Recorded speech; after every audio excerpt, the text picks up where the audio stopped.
Hello everyone.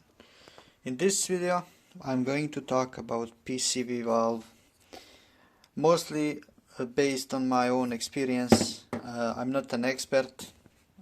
This PCV valve is from Renault Scenic 1.5 DCI, the normal version of Scenic with 60 kilowatts engine, and honestly speaking I had quite some trouble finding information about this PCV in this car specifically.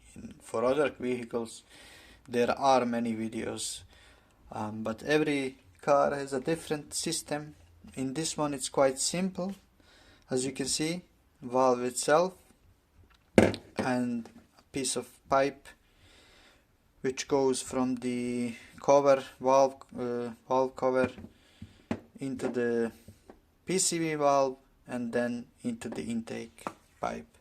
It's quite simple. I will show it in next segments where this is located, but right now I want to share my experience with this piece of component.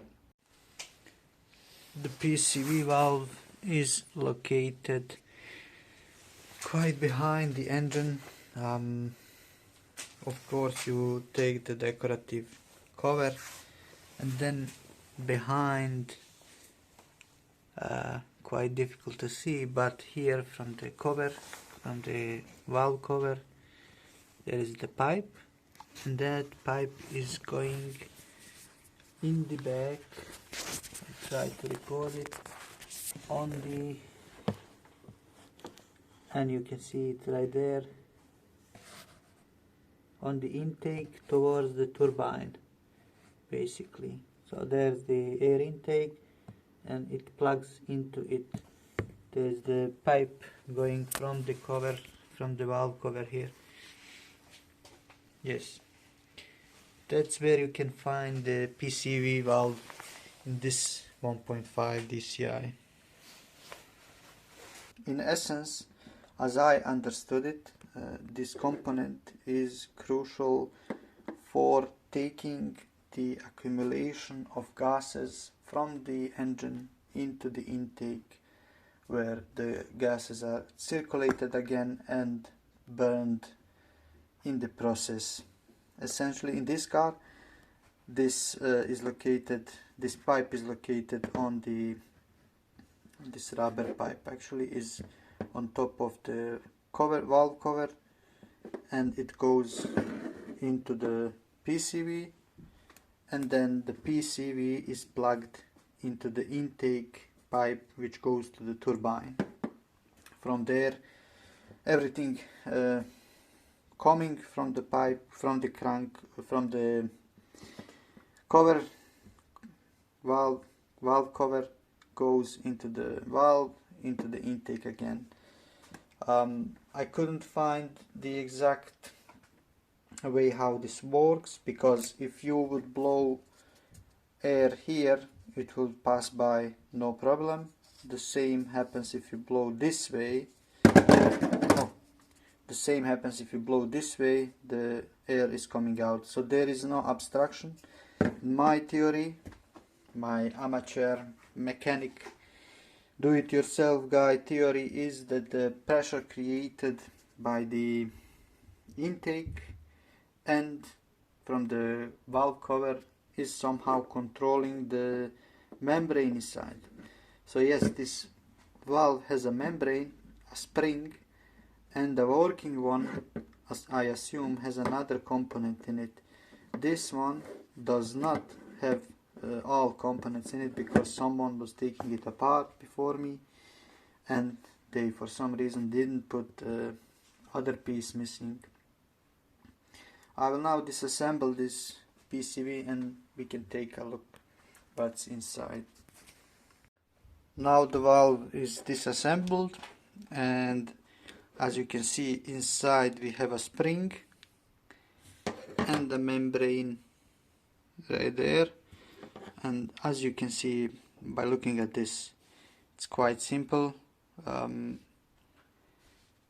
passage between two spaces basically, and this membrane is obviously shot As you can see, it deformed, and the piece I saw in another video is missing.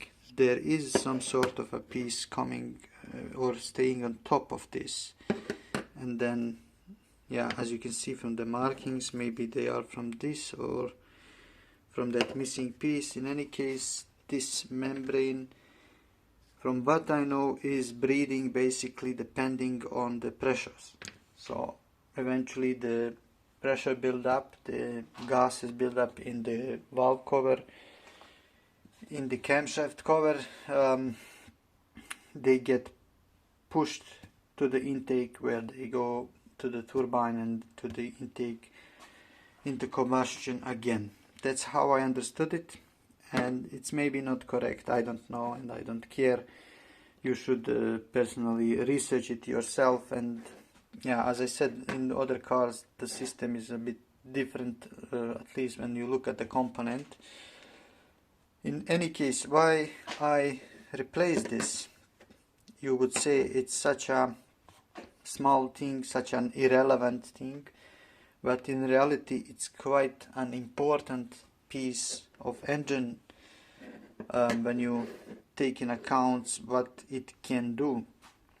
So if the pressure building in the cover, in the camshaft valve cover, in the area of the whole engine, in the oil pan and other areas of the engine, if the pressure is building and it doesn't have a way to go out, or it doesn't have a way to reduce that build up of pressure, then the leak will occur somewhere, which means the pressure will start breaking out of the engine through the gaskets, through the all other pieces where it can move out. So basically any gasket which is about to fail will fail faster because of the pressure building up.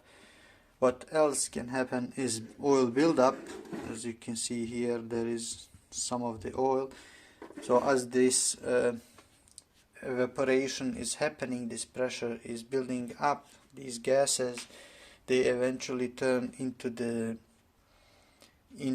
oil itself of some sort, and that oil eventually starts building up, looking as a leak in the gaskets and other areas. In my car, for this Renault Scenic, oil was appearing on the turbine, on the intake of the turbine. It was appearing on the intercooler intake pipe, I believe it's called like that, and a pipe coming from EGR to the intercooler. So yeah, in those two places. And the cover gasket for the camshaft, that gasket was leaking as well. Maybe the gasket was old, and then this failure of this device just eventually led to the oil leaking out. In any case, the oil was leaking on multiple places on the engine. And since I installed the new PCV valve, I'm not sure if it's me imagining things or something is really happening, but honestly speaking, I noticed a difference in how the engine is running. It feels more stable, it feels more natural, like a real diesel, and yeah, it feels like it has a bunch of power for its size, for its engine of this size. It feels like really good compared to the old PCV. There was leaks, as I mentioned, and there was sometimes some sort of laziness coming from the car. May it be because oil was accumulating on turbine, may it be because there was something else wrong with the gases, I don't know, but in my case I noticed the improvement right away, and I don't see what else could be making this improvement besides me installing the new part. I bought the new part, and this is the brand new pipe actually which I didn't replace. The old one was quite good, so I keep this as a spare. And yes, that's my story about PCV valve in Renault Scenic from 2003. Not sure what else to tell you. I wouldn't take anything for granted what I say. It's just my experience. Yeah, I googled a lot. I found a lot of information. Someone says this, someone says that. For this car, not a lot of information exists. Usually it helps to see a video, but most of the videos I found were not showing this part. Yeah. And yes, that's it. I hope this will help someone. And yeah, thank you for watching. Consider subscribing for more stories and videos like this. I intend to record more in future, of course, as time allows. And yeah. Alright, thank you and see you in the next video. Bye bye.